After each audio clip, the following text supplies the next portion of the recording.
Hello dear student, आपका स्वागत है मेरे चैनल मैथ्स विद योगेश में। आज हम कक्षा 9 के गणित के अध्याय 2 बहुपद के बेसिक के बारे में जानेंगे।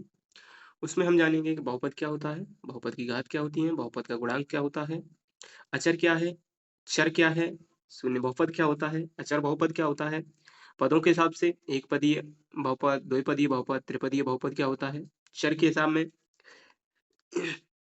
चर के आधार पर एक चर में बहुपद, दो चर में बहुपद, ये क्या होता है, घात के आधार पर जैसे रैखिक बहुपद, द्विघात बहुपद, त्रिघात बहुपद, ये क्या होता है, बहुपदों के शून्यक और मूल ये क्या होते हैं, शून्यक और मूल एक ही होते हैं क्या, इस बारे में भी पढ़ेंगे। चर के दिए हुए मान के लिए बहुपद का मान देखेंगे। ठीक है, कोई मान दे रखा है चर का और उसके लिए बहुपद का मान पूछा गया है तो वो भी देखेंगे कैसे निकालते हैं। शेषफल प्रमेय, शेषफल प्रमेय क्या होती है, इसका क्या यूज होता है, किस तरीके से सवाल में यूज की जाती है ये। गुणनखंड प्रमेय, गुणनखंड प्रमेय द्वारा गुणनखंड कैसे किए जाते हैं, क्या गुणनखंड प्रमेय द्वारा ही गुणनखंड किए जा सकते हैं, गुणनखंड करने की और भी विधियां देखेंगे और बीजीय सर्व समीकरण देखेंगे और बीजीय सर्व समीकरणों द्वारा कैसे गुणनखंड किए जाते हैं वो भी देखेंगे। ठीक है, तो अब सबसे पहले आते हैं हम बहुपद, सबसे पहले आते हैं हम बहुपद पर। इस पर बहुपद,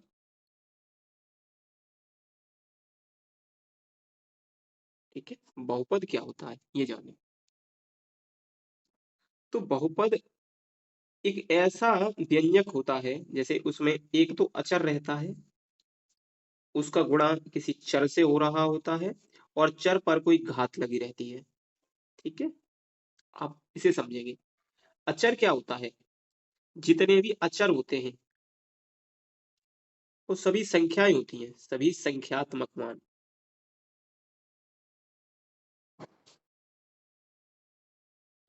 क्या होते हैं, अचर होते हैं सभी संख्यात्मक मान, जैसे एक दो तीन चार पाँच छह, जीरो दो पाँच, इस तरीके से अंडर रूट वगैरह की सभी संख्याएं होती है। ठीक है, ये सभी अचर कहलाते हैं।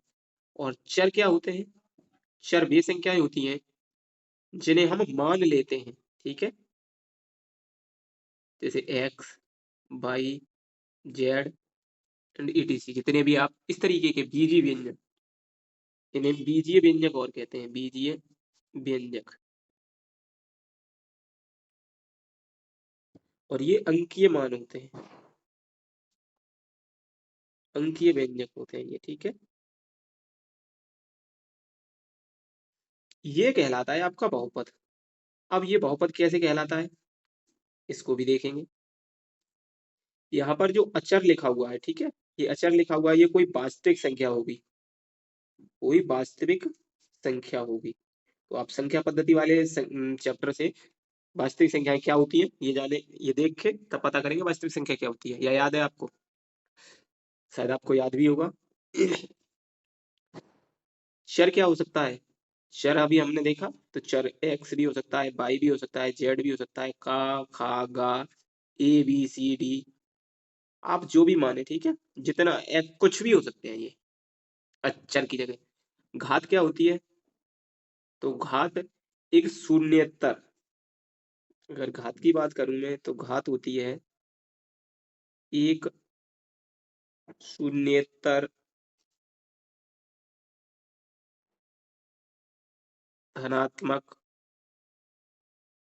पूर्णांक। घात क्या होती है, एक शून्येतर, शून्य के इतर। ठीक है, यानी शून्य को छोड़कर कोई भी धनात्मक पूर्णांक। ठीक है, ये बहुपद कहलाता है। ये रही बहुपद की जो कंडीशन है वो फॉलो करनी चाहिए किसी बहुपद के लिए। अब एक इसमें बात आती है बहुपद की घात, बहुपद की घात, ये घात अलग है, ये बहुपद की घात। तो बहुपद में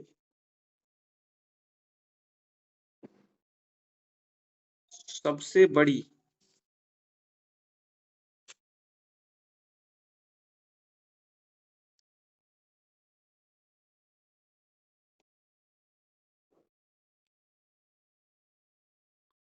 सबसे बड़ी घातांक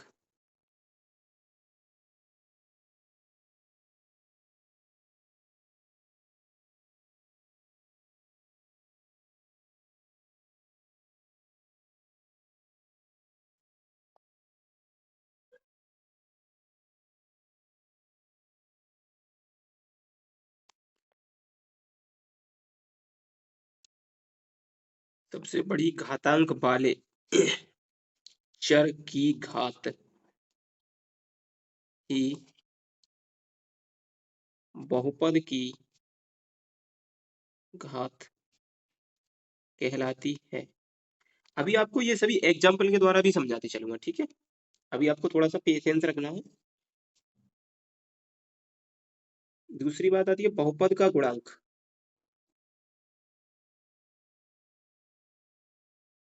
तो बहुपद का गुणांक ये क्या होता है? कोई भी वास्तविक संख्या, ठीक है। इसके लिए ये जरूरी नहीं है धनात्मक और ऋणात्मक कुछ भी हो, ठीक है। चर अचर में बता ही चुका। फिर आता है आपका शून्य बहुपद। शून्य बहुपद को जानेंगे।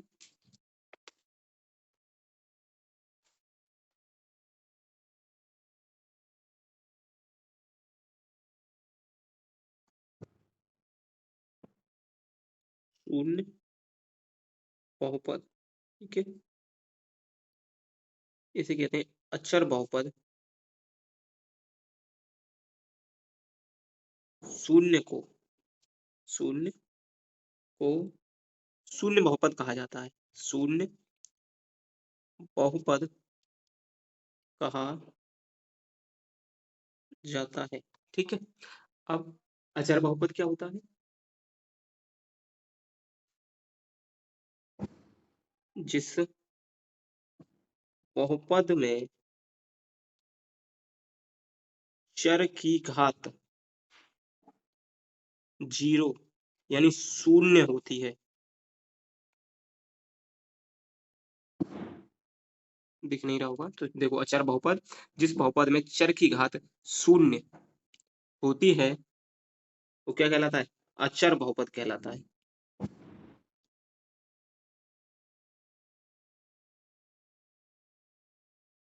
ठीक है। अब इन सबको एग्जाम्पल के साथ समझेंगे अभी, ठीक है।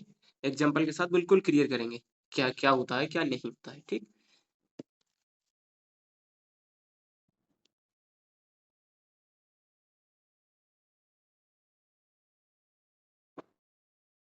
देखो एक एग्जाम्पल में एज लेता हूँ, कोई लिखता हूँ ये 3x। क्या ये बहुपद है? क्या ये है बहुपद है? तो देखें जरा इसमें क्या देखना है हमें। हमने जब पढ़ा था तो क्या पढ़ा था? एक तो अचर पद होना चाहिए इसमें, एक अचर पद होना चाहिए, उसका गुणांक चर पद होना चाहिए और उस पर एक घात लगी होनी चाहिए। अब इसमें इसको खोल के देखते हैं। इसमें अचर पद है, हाँ है। क्या गुणा में है? हाँ गुणा में है। एक्स चर पद है, इसकी घात क्या है? यहाँ एक है। तो हमारा रूल फॉलो हो रहा है कौन सा? अचर पद कोई वास्तविक संख्या होनी चाहिए, ठीक है, वास्तविक संख्या है। एक चर पद होना चाहिए, चर पद है, जिसकी घात शून्योत्तर धनात्मक, वो ऋणोत्तर नहीं होनी चाहिए, ठीक है। शून्योत्तर ऋणात्मक संख्या ना हो, शून्योत्तर हमेशा धनात्मक पूर्णांक ही हो। तो क्या ये ऋणात्मक है? नहीं, धनात्मक पूर्णांक है। तो ये क्या है? बहुपद है, बहुपद है, ठीक है। अब मान लो मैंने लिख दिया 3x plus 5x² plus 7x³, ठीक है। क्या ये बहुपद है? तो फॉलो करते हैं इसमें अपना रूल। अचर पद है, एक चर पद है, चर पद की घात एक धनात्मक पूर्णांक है, ठीक है। ऐसे यहाँ पर एक गुणांक है, ये गुणांक कहलाता है, ठीक है। जो अभी हमने देखा था कि बहुपद का गुणांक, एक पढ़ा था बहुपद का गुणांक। तो बहुपद का गुणांक अचर पद होता है कोई भी, ठीक है। इसे ही बहुपद का गुणांक कहेंगे। अगर ये पूरा बहुपद है तो यहाँ पर दो तीन बातें ध्यान रखेंगे कि इस बहुपद में एक ही पद था, इस बहुपद में एक दो तीन पद है, ठीक है। लेकिन तीन पद कब कहेंगे? ऐसे तीन पद नहीं कह सकते। जैसे ये लिखा होता 3x plus 5x² plus 7x² लिखा होता, तब तो इसमें दो ही पद है। क्यों? इसे आगे अगर आप सॉल्व करो तो क्या निकल के आएगा? 3x प्लस 7×5 12x² निकल के आएगा। दो पद ही तो है, तो दो पद ही बहुपद है, ठीक है। यहाँ पर क्या है? ये त्रिपदीय बहुपद है, तीन पद है, पद के हिसाब से जैसे जितने पद होते हैं। अब एक और चीज इसमें देखो आप, पहचान के देखो क्या बहुपद है या नहीं है, बहुपद है ये। देखो गुणांक सभी के एक वास्तविक संख्या है, इनकी घातें एक धनात्मक पूर्णांक है। इसमें आप सभी देख रहे हो एक चर है, इसमें भी एक ही चर है। कौन सा चर है? इसमें पद कितने हैं? पद कितने हैं? 3 है। ठीक है। चर कितने हैं? एक है। कौन सा? x। ठीक है। घात कितनी है? और ये घात क्या है? बहुपद की घात। यहाँ लिखो बहुपद, बहुपद की घात। तो बहुपद की आपको सबसे बड़ी घात क्या दिख रही है? q दिख रही है ना, तो 3 हो गई। ठीक है, ये बहुपद की घात हो जाती है। यहाँ बहुपद की अगर देखते हैं हम तो पद कितने होते? एक पद होता। चर कितना होता? एक चर होता x। घात कितनी होती? एक होती। ठीक है।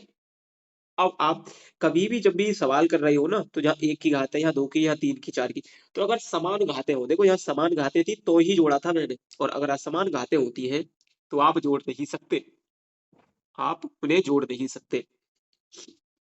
इसमें देखें तो इसमें कितने पद हैं? 2 पद हैं।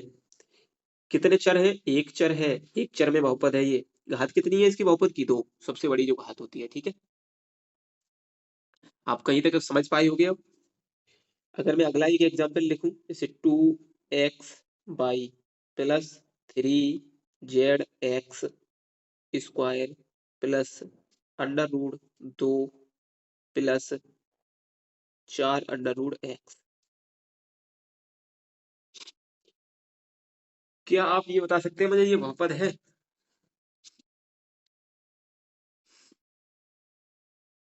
ये बहुपद है? बताओ, ये बहुपद है क्या? सोचो। देखो पहला पद इसमें क्या दिखाई दे रहा है हमें? 2xy। कोई दिक्कत नहीं है, दो चर है इसमें, दो चर में बहुपद है ये। लेकिन इसका जो गुणांक है वो कोई वास्तविक संख्या है? हाँ, एक वास्तविक संख्या है। इनके जो घात है वो कैसी है? धनात्मक पूर्णांक है। ये गुणांक है, दो चर है इसमें। ठीक है, एक वास्तविक संख्या है, इन दोनों की घातें धनात्मक है। ठीक है, ये क्या है? √2 है। √2 एक वास्तविक संख्या है। क्या यहाँ अचर है? वो चर पद है क्या यहाँ? तो चर पद है। इसको हम लिख सकते हैं √2 इंटू एक्स की पावर 0।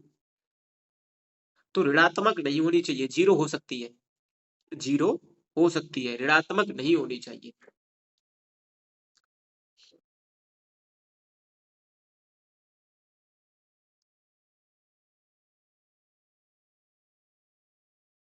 एक चीज मुझे एक बात ध्यान आई, मैंने कुछ एक मिस्टेक कर दी थी इसमें। आप इसको यहाँ सही कीजिए। यहाँ पे ऋणोत्तर लिखना चाहिए, मुझे शून्योत्तर लिख के आए। ठीक है, यहाँ ऋणोत्तर कर लीजिए आप। ठीक है, ये गलती हो गई थी। एक ऋणोत्तर धनात्मक मतलब ऋण के इतर। ठीक है, कुछ भी हो सकता है। तो यहाँ x की घात 0 है तो क्या हो जाती है वैल्यू इसकी? 1। तो इसको √2 इंटू 1, तो √2 ही तो लिखेंगे। ठीक है, यहाँ तक पूरा होता है। ये भी बहुपद है, ये भी बहुपद है, ये भी बहुपद है। इसमें देखोगे आप तो इसका जो अचर पद है वो वास्तविक संख्या है। इस x को क्या लिखेंगे हम? इसको देखो, इसको लिखेंगे 4 गुणा x की पावर 1/2। 1/2 लिखेंगे। क्या यह पूर्णांक है? पहले तो अगर धनात्मक तो है, क्या पूर्णांक है? नहीं है ना, ये पूर्णांक नहीं है। तो ये इतना भाग बहुपद नहीं हो रहा है, इतना भाग बहुपद नहीं हो रहा है। इसका मतलब ये पूरा का पूरा एक मछली पूरे तालाब को गंदा कर देती है। वही रूल इसमें फॉलो हो रहा है कि ये भी बहुपद है, ये भी बहुपद है, ये भी बहुपद है, पर ये बहुपद नहीं है, तो ये बहुपद नहीं होगा। ठीक है, ये बहुपद नहीं होगा। जैसे किसी एक बिल्डिंग में 3 4 साझेदार है, 3 तो मान गए कि वहां बेच देंगे, ये कहता है नहीं इस कॉस्ट में हम नहीं बेचेंगे, तो क्या वो बात हो जाएगी? वो डील फिर कैंसिल हो जाएगी, क्योंकि उसमें एक कैंडिडेट ने मना कर दिया।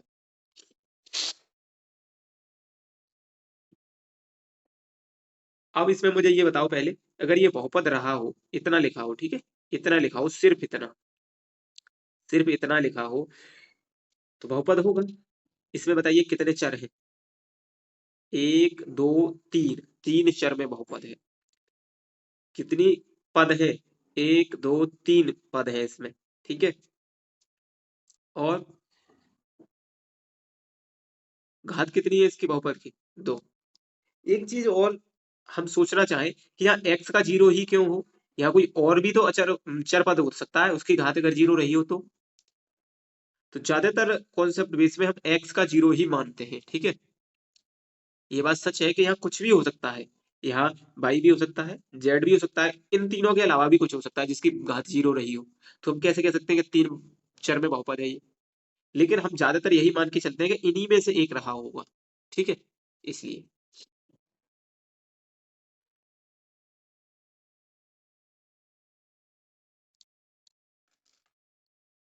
इसमें हमने क्या क्या जाना? इसमें हमने जाना बहुपद क्या होता है, किस तरीके से लिखा जाता है, बहुपद की घात क्या होती है, बहुपद के गुणांक क्या होते हैं, अचर पद क्या होता है, चर पद क्या होता है, शून्य बहुपद क्या कहलाता है। शून्य बहुपद का एक उदाहरण देना है मुझे और एक अचर बहुपद का उदाहरण देना है अभी। उसके बाद जाना था कि पद पद के हिसाब से कितना होता है, चर के हिसाब से क्या होता है, पद कितने, पदों के हिसाब से एक पदीय, दो पदीय, त्रिपदीय। इसी तरीके से चर, एक चर में, दो चर में, तीन चर में, किस में होता है। तो मुझे पहले शून्य बहुपद का उदाहरण देता हूँ।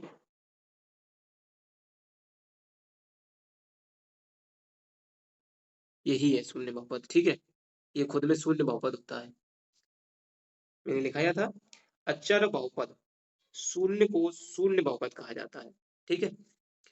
अब अचर बहुपद क्या होता है?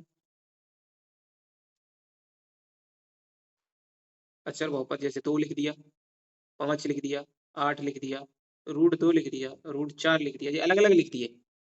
अकेला जैसे 2 लिखा हुआ है, इसका मतलब ये लिखा हुआ है 2 गुणा एक्स वाई जेड कुछ भी हो उसकी पावर 0, ठीक है। मैंने यही लिखाया था, जिस बहुपद में चर की घात शून्य होती है वो क्या कहलाता है, अचर बहुपद कहलाता है। ऐसे ही 5, ये इनके चर तो है लेकिन उनकी घात 0 होने की वजह से वो एक मान हो गया है उनका। अब आते हैं घात, घातों के हिसाब से। तो रैखिक बहुपद क्या होता है? रैखिक बहुपद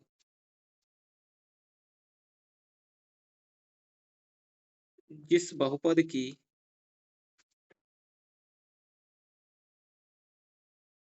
अधिकतम घात 1 होती है, क्या कहलाता है? रैखिक बहुपद कहलाता है।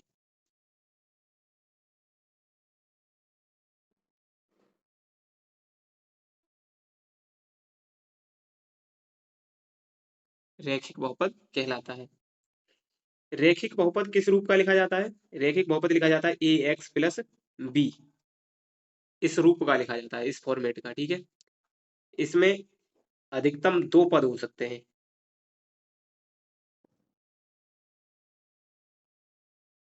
अधिकतम 2 पद हो सकते हैं इसमें।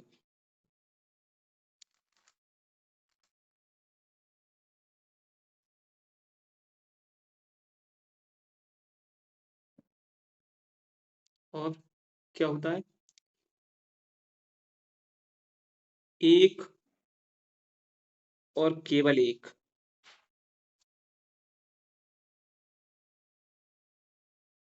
शून्यक होता है, ठीक है। अब बात करते हैं इसकी एग्जाम्पल के द्वारा, ठीक है।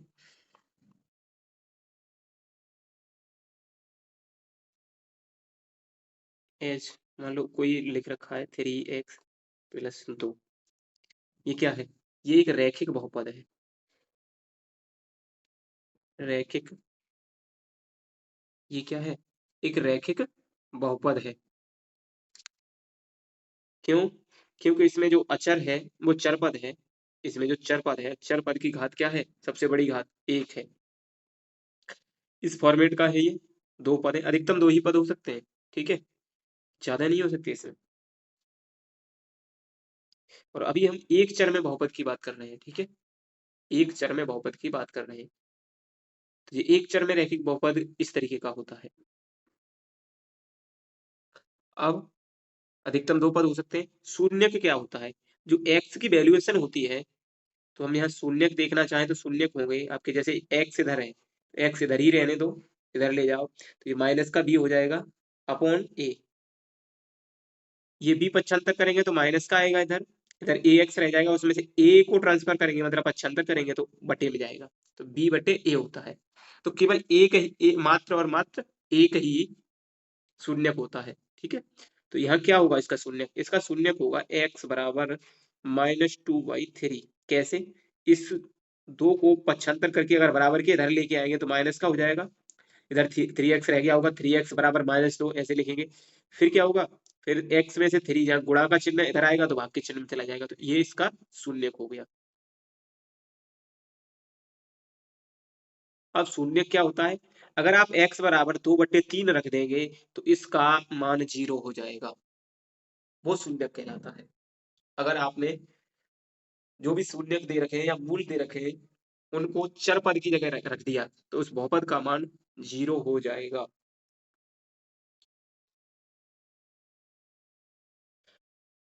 ठीक है, अब कुछ पॉइंट इसमें लिखा देता हूं। एक शून्येतर अचर बहुपद का कोई शून्यक नहीं होता, शून्यक नहीं होता है।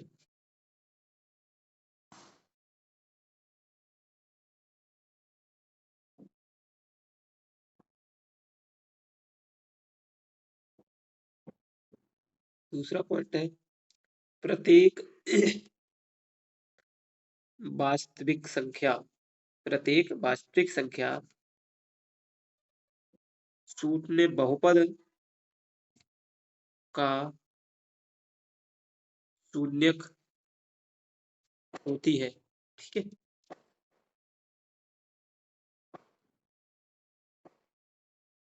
कुछ और भी इसमें अपवाद है वो ये है कि आवश्यक नहीं कि बहुपद का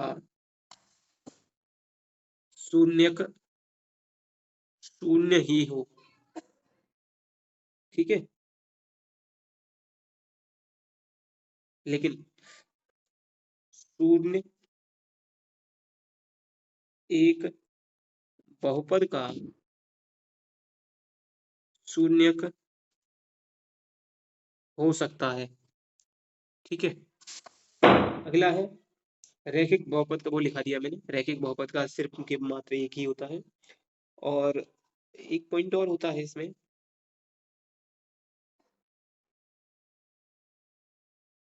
एक बहुपद के एक से अधिक शून्यक हो सकते हैं, ठीक है। इनको आपको याद रखना है, ये पूछने को आ जाते हैं इसमें मल्टीपल चॉइस क्वेश्चन में, तो हमें वहां बताना पड़ जाता है। अभी हमने रैखिक बहुपद के बारे में जाना, जिसमें ये जाना कि एक अगर घात होती है तो वो रैखिक बहुपद कहलाता है, और रैखिक बहुपद में अधिकतम दो पद हो सकते हैं, ए एक्स प्लस बी की फॉर्म में होता है, वो उसका सिर्फ एक शून्यक होता है। अगर किसी बहुपद की घात एक है तो उसका शून्यक एक होगा, बहुपद की अधिकतम घात दो है तो दो शून्यक होंगे, तीन है तो तीन शून्यक होंगे, चार है तो चार शून्यक होंगे, ठीक है। ये घात पर निर्भर करता है। ऐसे ही अब आता है द्विघात बहुपद। क्या आता है, द्विघात बहुपद।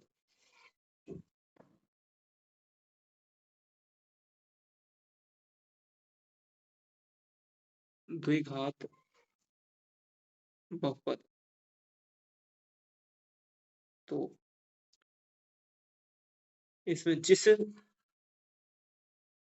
बहुपद की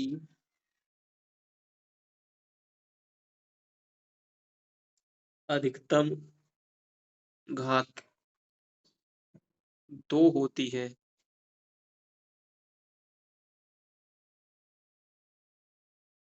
द्विघात बहुपद कहते हैं, ठीक है। एक चर की बात कर रहा हूँ सिर्फ यहाँ पर, अभी मैं एक चर में बहुपद लेके चल रहा हूँ। रैखिक बहुपद भी एक चर में बताया था, द्विघात बहुपद भी एक चर में ही बता रहा हूँ, ठीक है। यहाँ दो चर की बात नहीं कर रहे अभी हम, सिर्फ एक चर में बहुपद की बात कर रहे हैं, ठीक है। एक चर में बहुपद, द्विघात बहुपद ये किस फॉर्म का होता है, ये होता है a x square plus b x plus c, इस तरीके का ये होता है। अधिकतम कितने पद हो सकते हैं? अधिकतम 3 पद हो सकते हैं। ठीक है, अधिकतम 3 पद हो सकते हैं। और कितने? 2 शून्य होते हैं।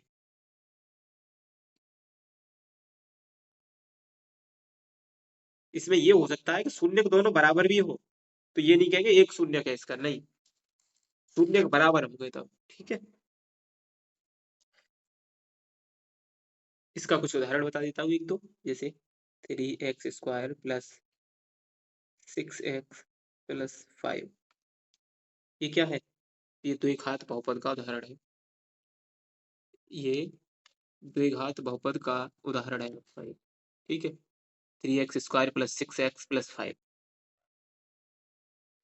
तो हमने देखा द्विघात बहुपद, जिस बहुपद की अधिकतम घात 2 होती है, द्विघात बहुपद कहते हैं। ये इस फॉर्म में लिखा होता है। ठीक है, अधिकतम 3 पद हो सकते हैं, 2 शून्यक होते हैं, और ये इस तरीके के ज्यादातर लिखे होते हैं। ठीक है,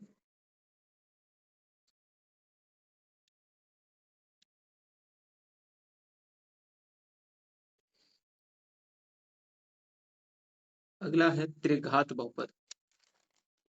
ठीक है, तो त्रिघात बहुपद को जानते हैं पहले।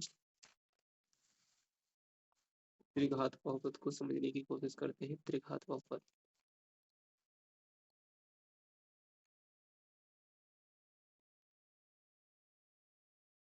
तीसरा है त्रिघात बहुपद, जिस बहुपद की अधिकतम घात 3 होती है।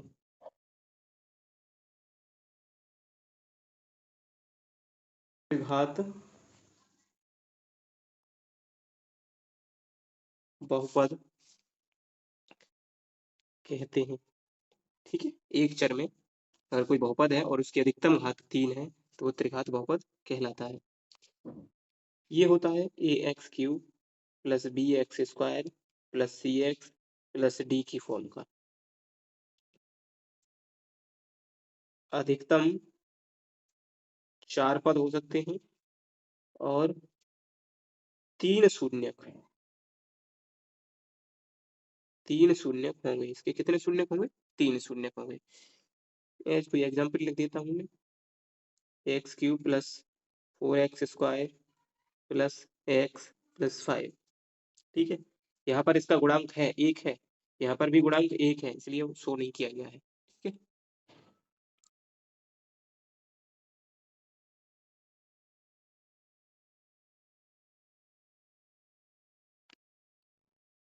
अब इसके बाद इतने तक आपको पहचानने को आएगा और शून्यक निकालने को आएगा, तो आप प्रश्नावली बंद कर सकते हो इतने में। ठीक है, प्रश्नावली बंद। शून्य कैसे निकाले जाएंगे मैंने बता दिया है आपको पहले में। मैं एक दो उदाहरण भी ले लेता हूँ, क्या क्या है।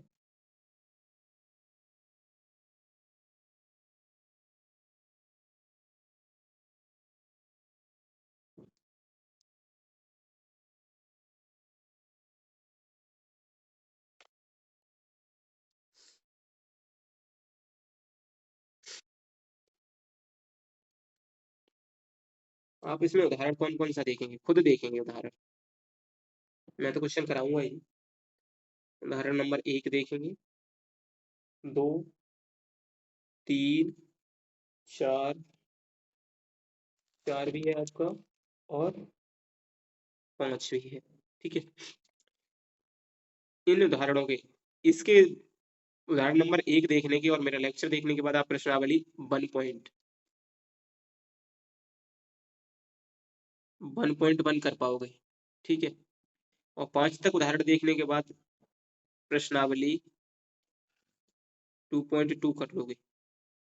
ठीक है, ये आप उदाहरण 1 करने के बाद कर सकोगे, 5 के बाद प्रश्नावली 2 कर सकोगे।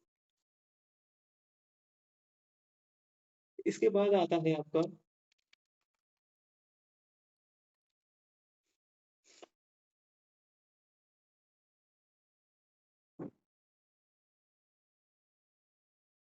शेषफल प्रमेय। क्योंकि हम यहाँ बेसिक देख रहे हैं इसलिए हम ज्यादा ध्यान नहीं देंगे, एग्जाम्पल वीडियो बहुत बड़ा हो जाएगा फिर। एग्जाम जब मैं कराऊंगा क्वेश्चन तो एकदम फर्स्ट क्लास क्वेश्चन ही कराऊंगा। तो शेषफल प्रमेय में क्या होता है, शेषफल प्रमेय बाद में बताता हूँ, पहले उसका कॉन्सेप्ट बताता हूँ क्या होता है। जैसे दो संख्याएं ली हमने 15 और 6, ठीक है। हमने क्या किया कि हम 15 को अगर 6 से भाग दे तो कितना आएगा, 2 बार तो भाग जाएगा, 3 शेष बचेगा, 6 से भाग दे रहे हैं ना, यही होगा। यानी कि इसका मतलब ये हो गया कि हम इस 15 को लिख सकते हैं 15 बराबर 6 × 2 प्लस 3। क्या शेषफल शून्य आया, यह शेषफल है शून्य है क्या, नहीं है ना। एक अगली कंडीशन देखते हैं, 15 और 3 को ले तब 15/3 यानी 5 बार जाएगा पूरा पूरा, हम 15 को लिख सकते हैं 15 बराबर 3 × 5 प्लस 0। शेषफल क्या शून्य है, क्या शून्य है शेषफल, हाँ शून्य है। अब एक बात इंपोर्टेंट है, वहां ये नोट करा देता हूं पहले। यहाँ पर क्या हुआ, शेषफल शून्य आ गया,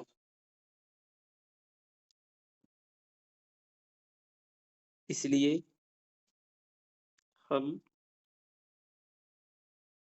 कह सकते हैं कि 3/15 का एक गुणनखंड है तथा 15/3 का एक गुणज है, ठीक है।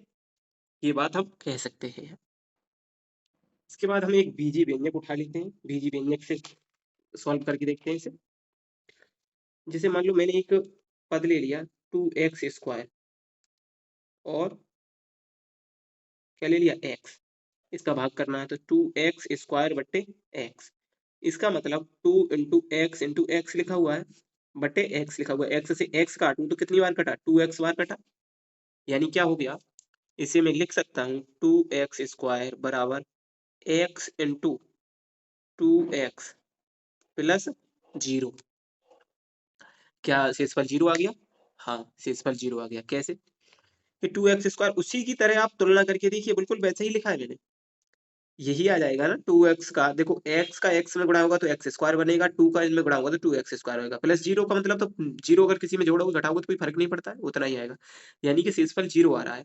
तो क्या कहेंगे हम, शेषफल 0 आ गया तो क्या कहेंगे, तो कह सकते हैं कि 2x² का एक गुणनखंड x है, या x का एक गुणज 2x² भी है।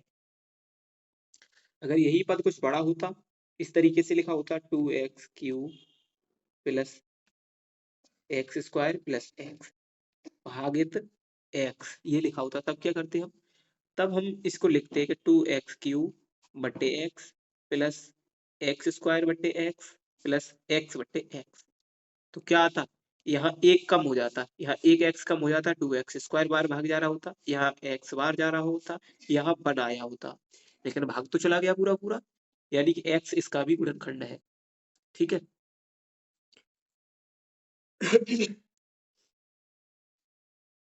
ठीक है, अगर शेष 0 आ जाता है तो क्या सिद्ध हो जाता है कि वो उसका गुणनखंड है और वह उसका गुणज है, ठीक है। और 0 ना आए तो उसका गुणनखंड नहीं होता है। अब हम जानेंगे शेषफल प्रमेय के बारे में, शेषफल प्रमेय लिखेंगे क्या होती है, ठीक है। ये क्लास 9th वालों के लिए मोस्ट इंपोर्टेंट है।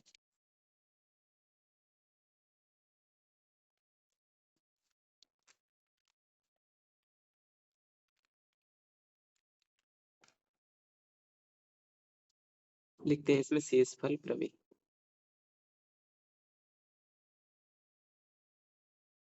क्या है शेषफल प्रमेय में? मान लीजिए पी एक्स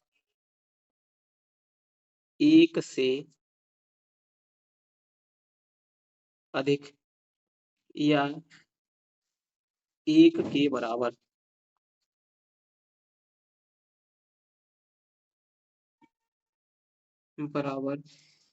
घात वाला एक बहुपद है।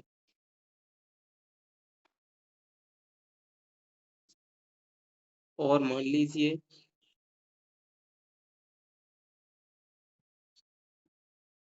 लीजिए ए कोई वास्तविक संख्या है।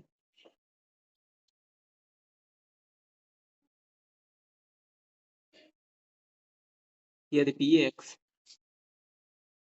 एक रैखिक बहुपद, यदि पी एक्स को एक रैखिक बहुपद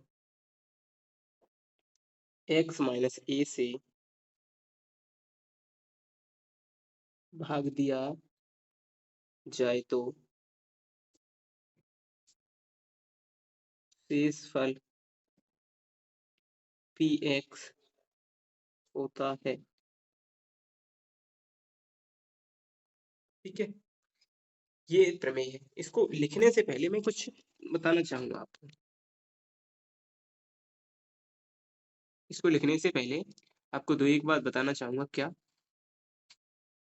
यहाँ बता देता हूँ, ठीक है, यहाँ बता देता हूँ क्या बात।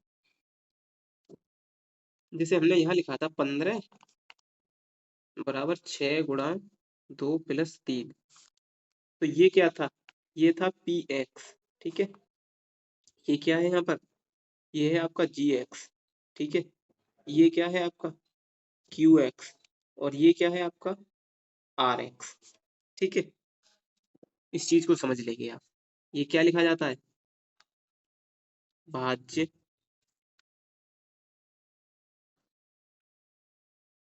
गुणा भागफल प्लस शेषफल।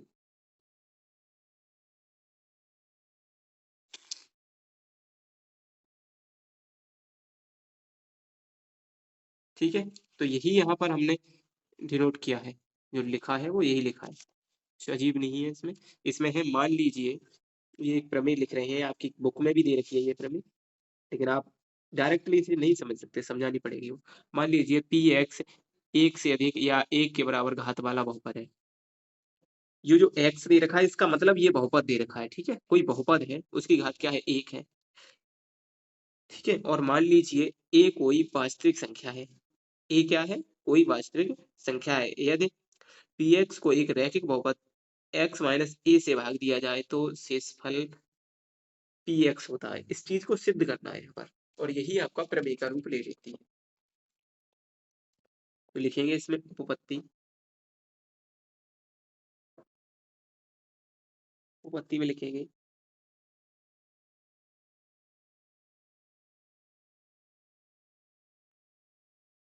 यही चीज नोट करनी है इसमें पूरी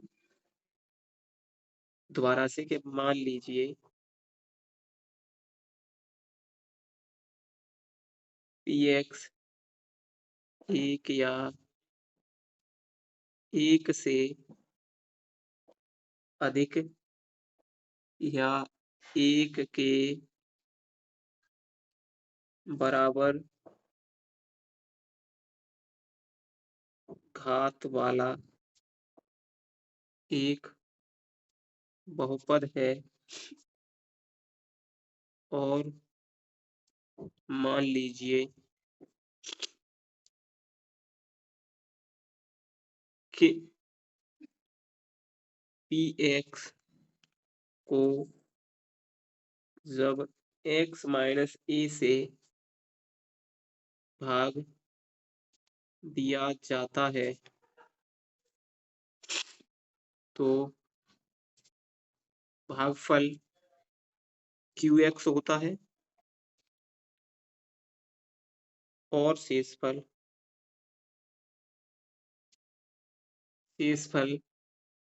आर एक्स होता है।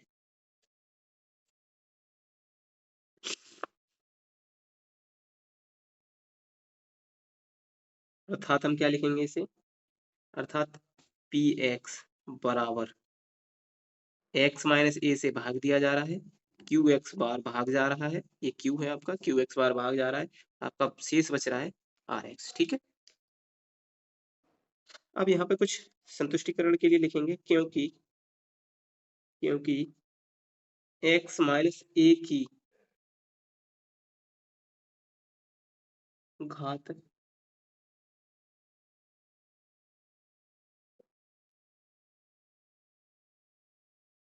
की घात 1 है। आप देख सकते हैं इसमें, ये ए क्या है, कोई वास्तविक संख्या है। पहले ही इसने कह रखा है कि मान लीजिए ए कोई वास्तविक संख्या है, अगर वास्तविक संख्या है तो चर पद क्या बचा, एक्स बचा, एक्स की घात हमें दिख रही है, तो एक एक्स की घात कितनी है, 1 है। और आर एक्स, और आर एक्स की घात, आर एक्स की घात एक्स माइनस ए की घात से कम है। अब आर एक्स की घात ए एक्स की घात से कम क्यों होगी, क्योंकि आपने देखा होगा जब भी शेषफल बचेगा, जब भी शेषफल बचेगा तो जिससे हम भाग दे रहे होते हैं उससे हमेशा कम बचता है। तो इसमें भी जब शेष बचता है ना, तो घातांक के रूप में जिससे भाग दे रहे होते हैं, यानी भाजक से हमेशा शेषफल की घात कम रहती है। ठीक है, इसलिए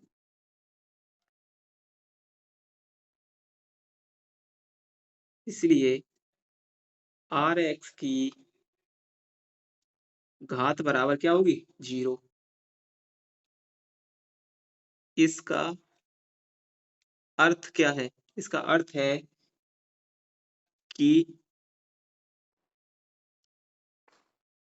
आर एक्स एक अचर पद है। अरे किसी, अगर कोई बहुपद है उसकी घात क्या दे रखी है, 0, तो वो क्या होता है, अचर पद होता है कि नहीं होता है। यानी आर एक्स एक अचर पद है।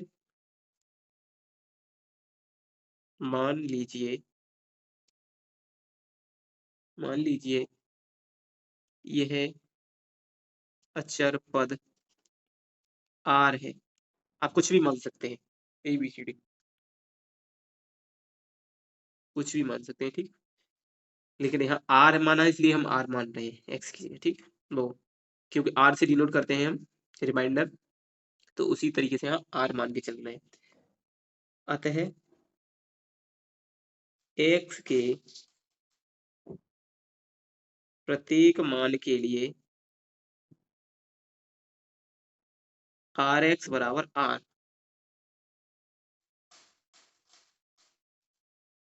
इसलिए इसलिए आगे क्या लिखेंगे, इसलिए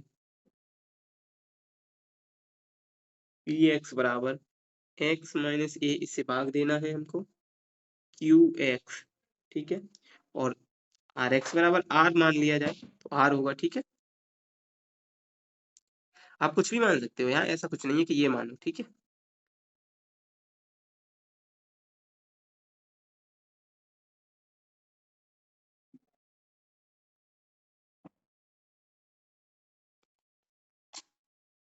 जब आगे बढ़ेंगे इससे हम तो क्या लिखेंगे इसमें, आगे बढ़ेंगे इससे, इससे आगे बढ़ने पर हम लिखेंगे, आगे बढ़ने पर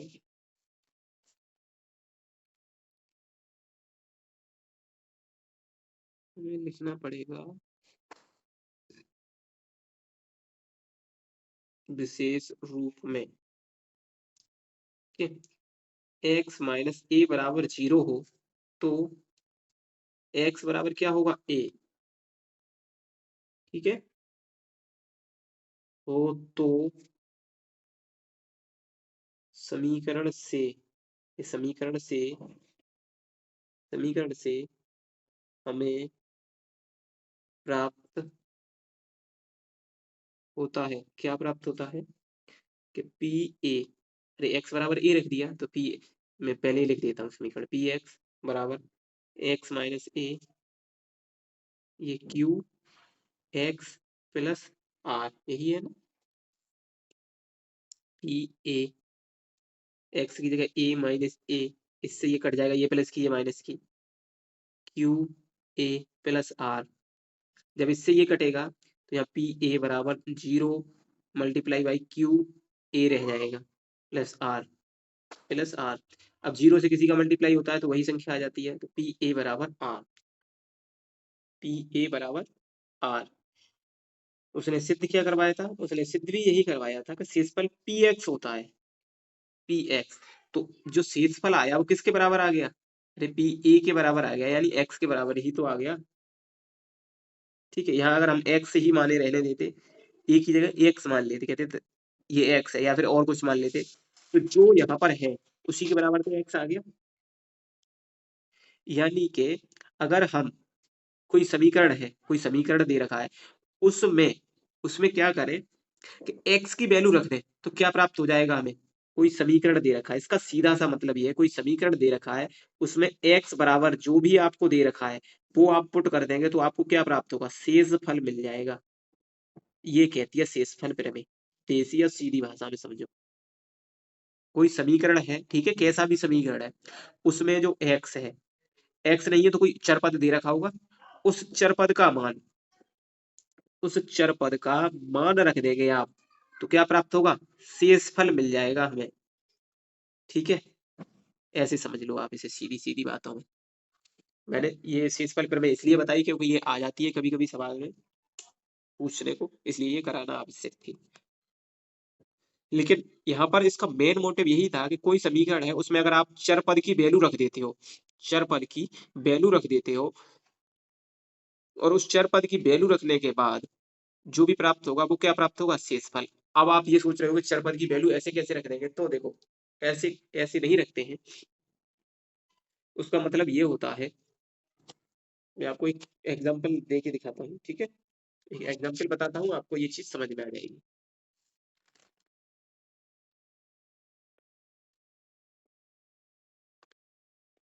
जैसे आपकी बुक का एग्जाम्पल नंबर 7 है, ठीक है, इसमें कह रखा है 3x पर 4 की घात minus 4x cube minus 3x minus 1 को x माइनस 1 से भाग दीजिए।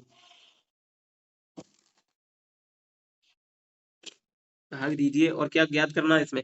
भागफल, शेषफल, ये तो इसमें शेषफल ज्ञात करना हो हमें, सिर्फ शेषफल तो ऐसे ज्ञात कर सकते हैं इसमें। यहाँ पे हमें किससे भाग देना है? इससे। तो x माइनस 1 बराबर 0, x बराबर 1। अब x बराबर इस वाले समीकरण में पूरे में 1 रख दो, तो ये हो जाएगा 3 इंटू 1 पर 4 की घात माइनस 4 इंटू 1 पर 3 की घात माइनस 3 इंटू 1 माइनस 1। आगे आगे इधर कर लेता हूँ, ठीक है। तो ये कितना हो जाएगा? 1 पे 4 की घात 1 होगा, 3 एकम 3 माइनस 4 1 पे 3 की घात 1 4 एकम 4 माइनस या 3 माइनस 1। तो कितना शेषफल प्राप्त होगा? माइनस के तो जुड़ जाएंगे सभी और ये घट जाएगा, तो यहाँ 3 से तो 3 ये हटा दो, माइनस के 5, ये क्या प्राप्त होता है? शेषफल है इसका। ठीक है, हालांकि मैं आपको भाग करना भी सिखाऊंगा इसमें सवालों में, इस तरीके से भाग करना।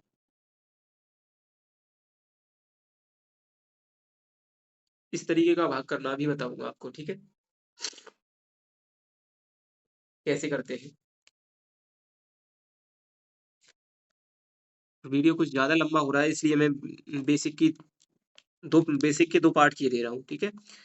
इससे आगे का पार्ट नंबर 2 में आ जाएगा, क्योंकि वीडियो काफी लंबा हो जाएगा, ठीक है। इससे आगे का अगले पार्ट 2 में बेसिक का।